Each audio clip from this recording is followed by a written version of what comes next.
People who don't meditate often don't really know what they're thinking, because it's kind of like this background noise that's floating around all the time. We are so powerful as human beings. We are so powerful. And this one thing is stopping our power. One thing we need to do if we want to have a happy mind is to choose happy thoughts.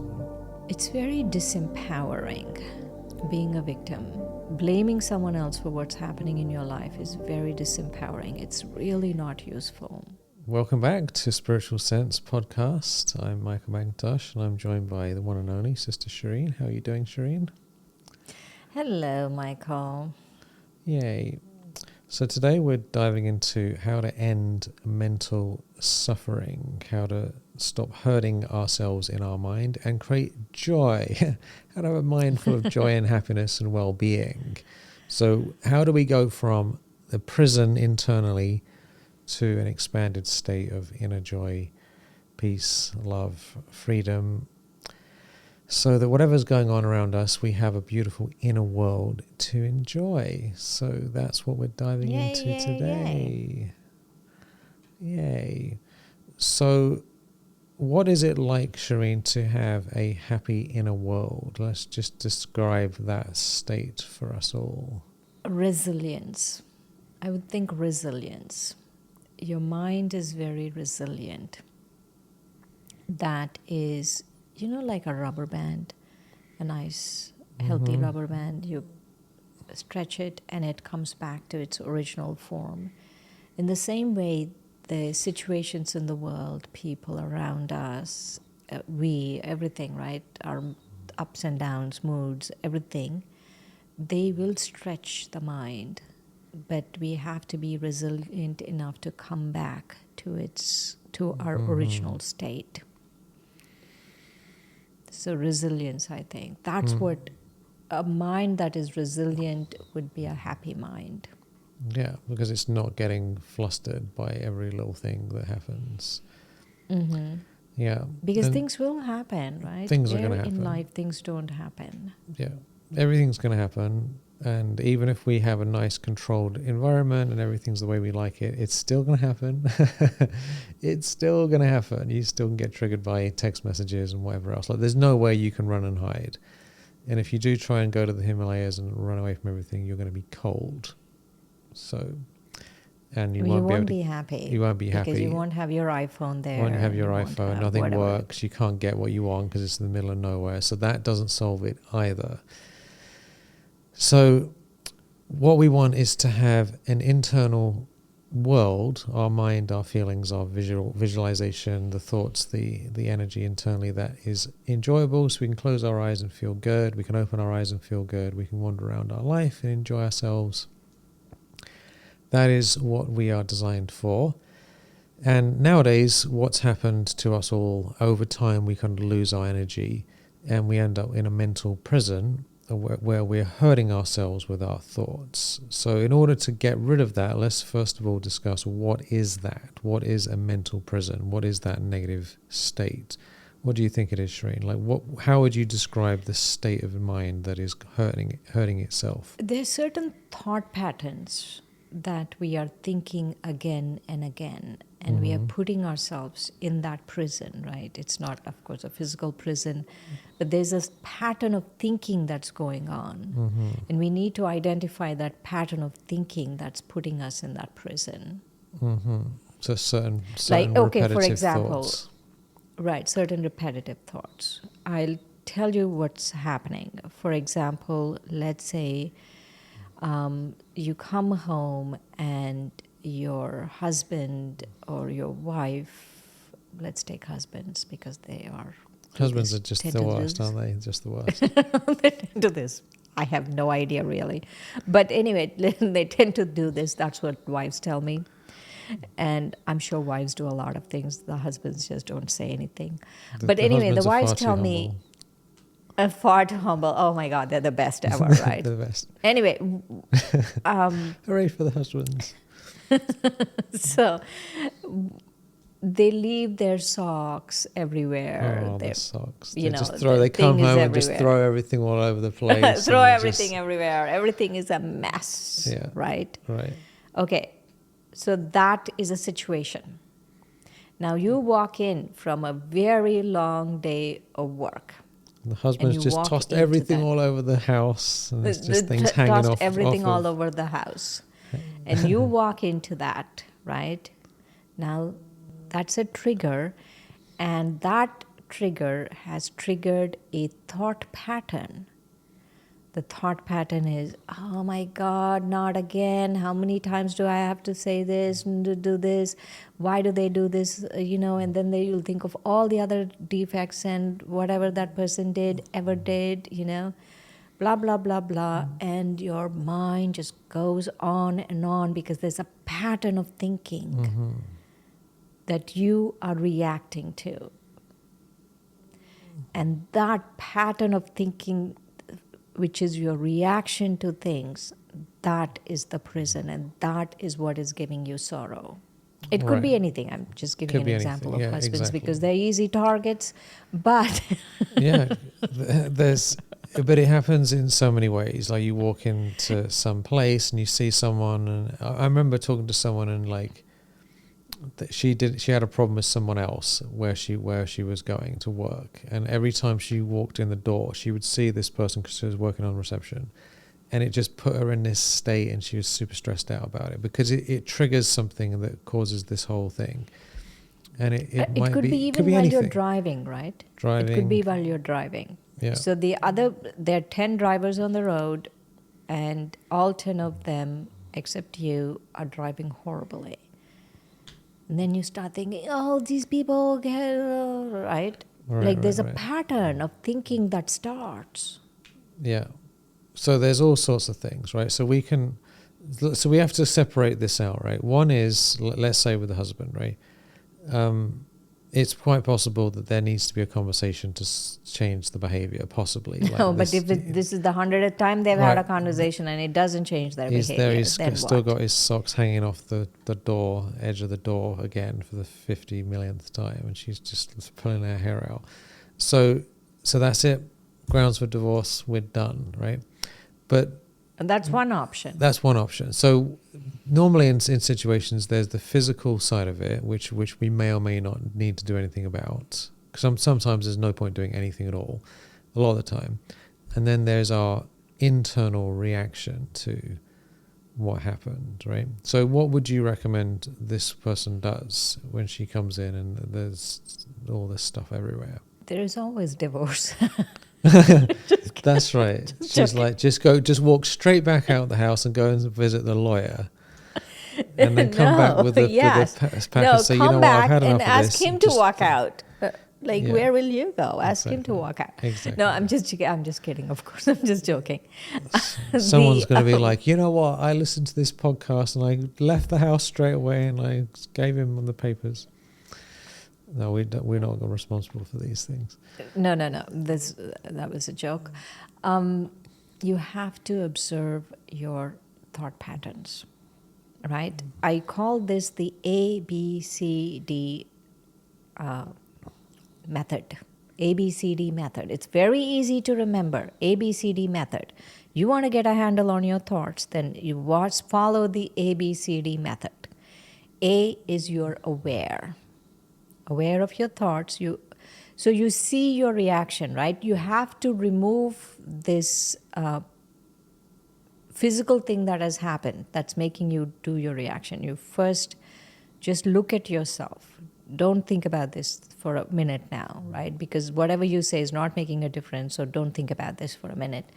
Become aware of what you are thinking, the pattern that is going on, that has happened, that is getting you into a spiral of anger and frustration and whatever, right? That's aware. B is deep breaths. You just breathe deeply, just focus on your breathing, just for a few minutes, focus on your breathing. And C, you have to understand you have a choice. In this matter, you have a choice to think something differently. their behavior cannot decide your thoughts, right? It's someone else's behavior that's deciding your thoughts. Their behavior can't decide your thoughts. You have a choice, and understand you have a choice. Make informed choices, right? There's a choice here. And D is you have to discern between what is going to give me happiness, what thoughts are going to give me happiness, and what thoughts are going to give me sorrow. Because those thoughts are giving me sorrow. Now I have to pick what thoughts are going to give me happiness. So A, B, C, D. Awareness, breathe, choice, and discern. It's great. Awareness, breathe, choice, and discern, or decide what thought you're going to have next. So you're starting off noticing what's happening, and then you're breathing just to calm yourself down and just not react. And then you realize you have the power to choose. And then you can choose. Then you can actually make that choice, whatever it is. Discern what's the best thing. So we're having these situations all the time, right? This is going on because we're always thinking. I remember before I started doing meditation many years ago, I actually wasn't really that aware of my thoughts at all. People who don't meditate often don't really know what they're thinking because it's kind of like this background noise that's floating around all the time. It's only when we stop and actually start paying attention to what's happening internally that we start to notice what it is. I remember, I was actually quite surprised when I started meditating because I'd sit there, I'd go to a meditation center, sit there in the room, cross my legs, right, and I'm sitting on this chair in silence for like maybe the first time ever, and I'm like, what the hell, what is this stuff? Because I was always distracting myself, listening to music, doing something, right? So when you stop, a lot of people, they don't even want to do meditation because they're afraid what's going to come up in the mind when they stop and finally have a look at it. So one thing we need to do if we want to have a happy mind is to choose happy thoughts. We need a list of happy thoughts because if we're sitting down somewhere and we haven't got anything to do, then it's probably going to be not very happy thoughts. Right. So like, what are you going to do? Definitely. Now we have to have a go-to set of happy thoughts. Yeah. That you keep repeating like a mantra. Yeah, exactly. We need to, so like, if you want to have a good mind, what is your list of good thoughts? You know, it needs to be our own list of things that we like. So for example, one of my personal favorites is, infinite peace, infinite peace, infinite bliss. I actually think that quite a lot at the back of my mind. I breathe in infinite peace, infinite bliss, or infinite peace. I always like the word infinite because it's just very, very large amounts, right? It's just, and there's no edge to it. Or maybe infinite doesn't mean that, Shireen. Shireen's very particular about the word infinite and eternal and the difference, but you get the idea. Of course, there's a difference between infinite and eternal. Of course, there's a difference. No, but I'm saying like this scale is large, right? So it's a vast amount of it, right? Okay. And so we have to decide thoughts that when you think them, initially it might not make any difference actually, but after a while they start to build power, build strength, and they start to become experiential. So it goes from just these floating around little words, and then it becomes an embodied feeling where you actually feel different emotionally. That's very, very important. It doesn't necessarily start off as that feeling, but it will start to go through your whole body and your mind and your being, so that you actually, instead of just thinking, oh, you're feeling, yes, I feel relaxed, I feel peaceful. Even just thinking the word peace, or I am peaceful, infinite peace, a few thoughts again and again and again, it starts to dominate the consciousness. And because that's the thought we're thinking, during the time we're thinking that thought, we're not thinking other thoughts. So that's why we need to have conscious thoughts that we continuously program ourselves with, because if we don't, then this random stuff's just going to appear out of nowhere. And that's not what we want, is it?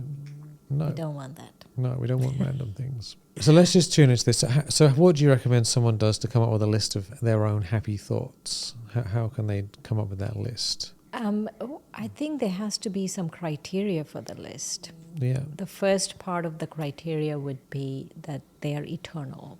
Mm-hmm. The thoughts are eternal. It's based on an eternal concept. So they're not just thinking about their cat. Yeah, or it's not being based on vacation or yeah, it's not based on anything temporary, because you cannot get imperishable happiness from perishable things. It's not going to work. So it has to be eternal. And second, it cannot be based on your physical senses, because we are so enslaved to our senses, right? It cannot be based on your physical senses, and it has to be like uplifting, something that is really uplifting. So my go-to is I'm a soul, I'm a pure soul, I'm a pure soul. And then I am a child of God. And I just go into that feeling of being a pure soul and being connected and being a child of God, and that God is here with me. And He is here with me, and I feel very happy. Yay. So we have whole courses and trainings on the mind and eternal things, which you can study in more detail for free. They're all free. So it's good to think like purity. I'm a pure soul. I'm a divine being. I come from beyond. I've come down here. We have so many drills, we call them, where you kind of go beyond, come back, or you have some practice. So the mind, it's like a program on a computer. You have to install the program.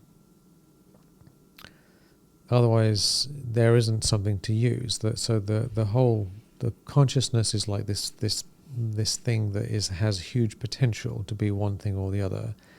Depending on what the program is, that's what you get. It's like there's different games that people can play. There's different movies you can watch. They're all happening on the computer screen. And some of them are very, very toxic, and some of them are fantastic, right? We get to decide which of those things we're going to be getting into, and that's up to us. Just like you could have a list of movies that you want to watch, and you could have a really good list of movies that would be very interesting, or you could have a terrible list of movies. And if you don't have a good list and your only option is these bad movies, then that's what you're going to end up dealing with, And a lot of people don't realize that they can change the movies, that they can change the thoughts, that there is actually an alternative experience. So come up with a list, right? Yeah, it's a choice. We have a choice. We have a choice, and we can exercise the choice. We have way more choice than perhaps we realize. I was thinking about this, right? When someone gets arrested, their Miranda rights are read to them, right? So before you put yourself in a prison of any sorrow, you're experiencing sorrow, you're going into the prison because you are going into that prison, read yourself some rights. I have a right to be happy. I can be happy. This is a choice I'm making. I don't need to think this thought. I can think other thoughts. The other person's behavior cannot affect my thoughts. I need to think other thoughts. Let me reprogram and do something else, right? Those are kind of your Miranda rights for the mind. So do that, because we have a choice. Yeah, you have a right to remain silent after all, don't you? Right. Yeah. We have a right to the power of silence. We have a right to the stillness of the mind. It is so powerful. There's so much potential. We get to decide. This is such an important thing, because every moment of every day there's choices being made, and which way is it going? Is it going towards further pain and sorrow unnecessarily? or is it going towards happiness and joy and well-being and peace? This is what we're dealing with. So some people might say, well, what am I supposed to do if I have negative thoughts, right? Because of course they come up, don't they? They come up. One thing that I've personally found very helpful is to recognize that there is actually a secondary benefit or a payoff that I'm getting from negative thinking. Because we wouldn't do it if it didn't give us something, like for example, Right, let's say the support we are taking from it. So yeah, there's something going on. There's something going on there. Like you could say, why You're would masochist. masochists, there's a certain benefit to being a masochist. So some people, they like that, or we all have some version of something we do that is bad for us, but somehow we keep doing it anyway. Why does some people eat food that turns out to be unhealthy? Because they like the taste. I know bread isn't good for me, and I have bread in the fridge. Do you know what I mean? Guilty as charged, right? I try not to have it, but I end up buying it occasionally anyway. So why am I doing that? Because there's a secondary benefit of it, or even a direct benefit, which is that when I make a nice piece of avocado toast, it hits the spot in a certain way, and I'm like, oh, this is great, right? But then again, I have to think, well, this isn't exactly the most healthy food. So in our thoughts, we do something similar where we might think a certain thought pattern or a certain process is causing us pain, but it's happening anyway. So what do we do? We can surrender it to God, surrender it to a higher power, let it go. We have to acknowledge we're getting something out of it, and then say, I'm consciously choosing to release this feeling and thought the moment that it arises. In our teachings, there's an expression, man above, be mind with your mind, or surrender your mind, or let it go, or it's even mentioned to give your burdens to God. So to surrender it up, to let it go, let it go, let it go. So we think thoughts in our mind.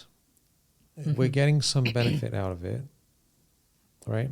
In that moment, the moment it comes up, the moment it arises, we have a choice. Am I going to entertain this thought and keep it going, which tends to get bigger and bigger and bigger and become a feeling, or am I willing to immediately surrender it to God, divine power, the moment it arises? Right, so it might be an image, it might be a word, might be a sound, might be an attitude, because thoughts aren't just words. There's a whole bunch of stuff going on. So it comes in the mind, and immediately let it go. And it might come up again, and then immediately let it go again. And it comes up again, and let it go again, let it go again, let it go again. I'm surrendering. After a while, that will stop happening, actually, because we're taking power from a higher source beyond our limited capacity, and we are humbly admitting this is something that's a problem, and I'm willing to release it. And we do it again and again and again and again and again and again. The moment it arises, not afterwards, but as it comes up. So it comes up and we say, it's gone, I'm letting it go. I don't need to think about it. I don't need to think, why is it happening? Why is this still happening? How come it's still here? Why is this thought? That's not going to help. Just surrender it, surrender it, surrender it, surrender it, surrender it. And that allows that negative feeling and thought to be purged out of our being. And it might need to be done several thousand times, to be perfectly honest, right? Depending on what situation it is. But it will gradually be cleaned.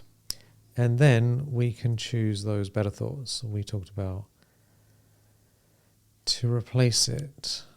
So That's next, lovely. yeah. So next time you find yourself thinking negative thought, instantly surrender. Right. I was also thinking about this secondary benefit you were talking about. All of us, I feel, are addicted to being, not all of us, many of us, Many of us are addicted to being victims. Right. We like it. We're blaming other people in one way or the other. It gives us power. It absolves us of our responsibility. You know, like let's take in the case of this husband leaving socks everywhere and you coming home, right? You blaming your husband for the way you think and your anger, right? You're being a victim, actually. And yes, there is a behavior there, but also your thoughts are your responsibility. And you married him as well, so, you know, take some responsibility for that. Divorce is an option, right? That's right. Not really. No, I'm just kidding. What I'm saying is You that can see the headlines already, Shireen. Spiritual Sense recommends divorce for socks being left in the house. I'm just joking. right. So what I'm saying is that we shouldn't, in so many subtle ways, we are blaming something else for the way we are feeling. We are not looking at it. My thoughts are making me feel this. It's not their behavior. My thoughts about their behavior is making me feel this. I don't have control over their behavior, but I can control my thoughts about their behavior. Right. I can't really control their behavior. I can't control anyone. I know people who actively design their life where no one can have any expectations out of them. Right. And then you're working with them and you're thinking, wow, how is this going to work? And then you fast learn and realize their behavior cannot decide the way you feel. And you can't. I mean, I don't need to be a victim here. I don't need to be a victim anywhere.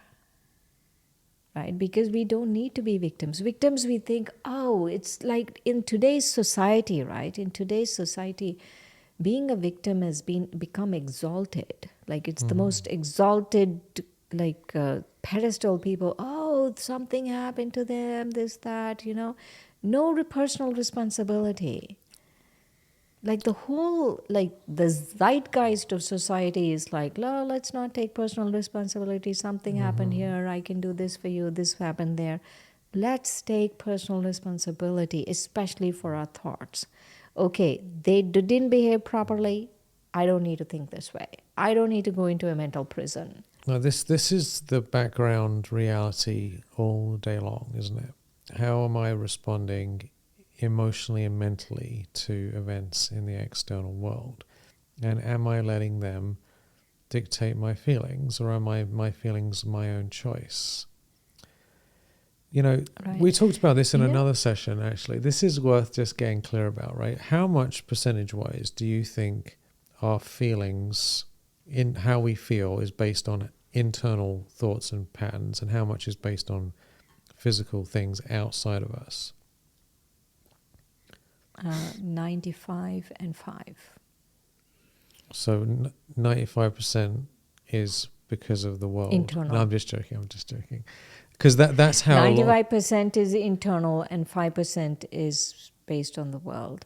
Maybe 10%, but between 90 and 90 and 95, somewhere in there. Because sometimes, right, like it is cold and you know you have thoughts about the weather or something, which is external, and right. or you know Have all a of headache that, or but something like that, you know. yeah, so those are things, but most of the time it's really internal. I want to say something about our addiction to being victims, right? Mm-hmm. It's very disempowering being a victim. Blaming someone else for what's happening in your life is very disempowering. It's really not useful. And once we stop this, right, this letting go, I love this exercise, letting go. You watch yourself as a detached observer playing the victim. Just watch yourself how you're blaming someone else. And for a minute, maybe give yourself a chance. Okay, I'll blame that person. But after a minute, take it back and say, no, I don't need to think this. And then you start letting go, right? Letting go. I love that. Keep letting go. Then you will realize how much this victimhood has poisoned our lives, has poisoned our mind. We don't even know. We, as a society, we are walking around with victim poisoning. It's just so poisonous. It really is. It's a chronic background sort of mantra. It's not my fault, not my problem, someone else's problem. As if like Someone somehow else did it, we and just so sort I of can ended think up this. here and like, oh, this has got nothing to do with me. You know, like what the hell's... I mean, there are occasionally actual real situations where something happened out of nowhere, but we're not going to get into those. But a lot of the time, let's say, for example, let's say I didn't eat well and I didn't eat all day long and now I'm feeling low blood sugar. I can't say, oh, it's because I was so busy. I mean, yeah, fair enough, I was busy, but I can't say I didn't have any time at all to like eat anything the whole day. I mean, that's a little bit ridiculous. And am I taking responsibility to say to people, do you mind if I have 10 minutes to have something to eat? They're going to say, sure. Then no one's going to want you to go the whole day without having any food because of your meetings, you know. So, but we can easily say, it's not my fault, I was too busy. Or it's not my fault, someone else was supposed to do this thing and it didn't work out. We have to take responsibility for everything, basically, in our life. Even if we're working with other people or involved with other people, we're not responsible for what they do because we can't control other people's behavior. But we are responsible to think good thoughts, to look after our health, to have healthy situations with different people, to have a roof over our head, pay our bills, to take care of our bank account, taxes, blah, blah, blah. I mean, there's a long, long list of things. And when you actually add up how many things we're responsible for, it can actually get a little bit overwhelming when you really look at it. Like, I'm responsible for this, this, this. When you make a list, it's quite a long list. So it's understandable why people will be like, oh, I can't be dealing with all that. Let me just push that off to some other person to deal with. But you know, this thing of pushing off for some other person, right? I want our listeners to try this, right? Try letting go of being a victim. Even subtle things, right? Subtly blaming someone else for your thoughts is also subtle victimhood. And you will realize how powerful you are as a person once you let that go, because it's very disempowering the other way around, right? You want to realize your power, then we need to do that. We are so powerful as human beings. We are so powerful. And this one thing is stopping our power. Yeah, being a victim. Yeah, it's Being a victim. it's has a long tail, being a victim, doesn't it? It's a long, complicated, multi-layered. So yes, the support we take, yes, the secondary benefit is victimhood and all of that. But is it really a benefit? No. No, it's what it comes down to is radical honesty, isn't it? It's like hard thinking. It's easier in life to avoid thinking deeply about things and avoid taking responsibility in the short term.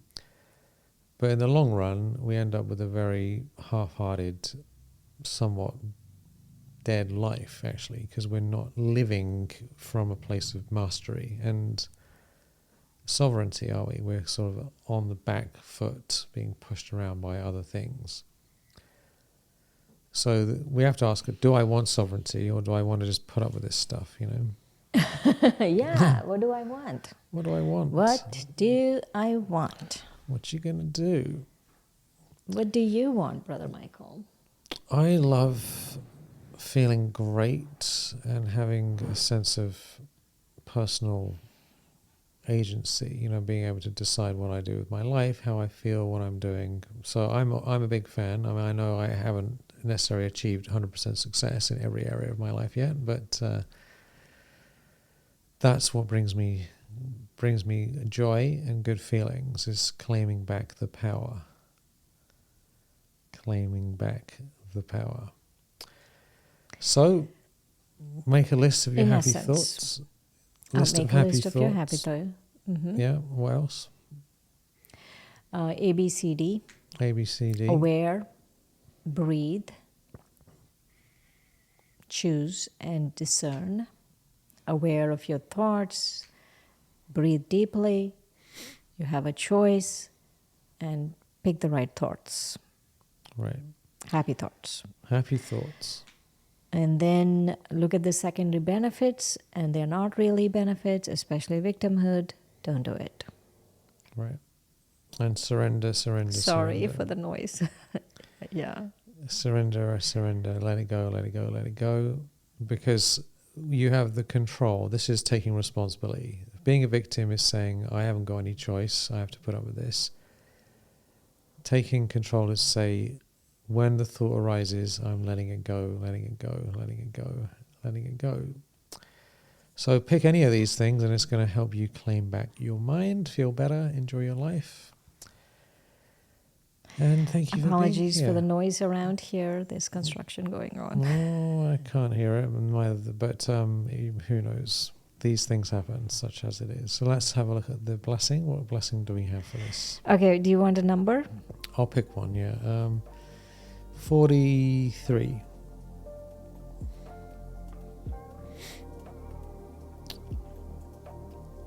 Fearlessness. Fearless to face yourself.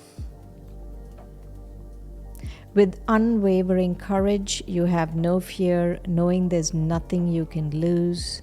You release doubts about your worthiness, understanding you are more than enough.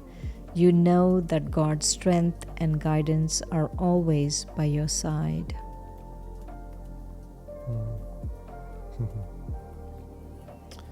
Magical blessing. It is a magical blessing.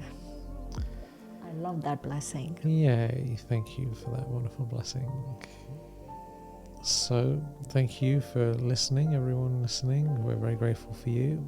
We have lots of free courses, trainings you can get in the description. And we both wish you every success in claiming back your mind, claiming back your joy, claiming back your freedom, one thought at a time. Much love. Talk to you soon.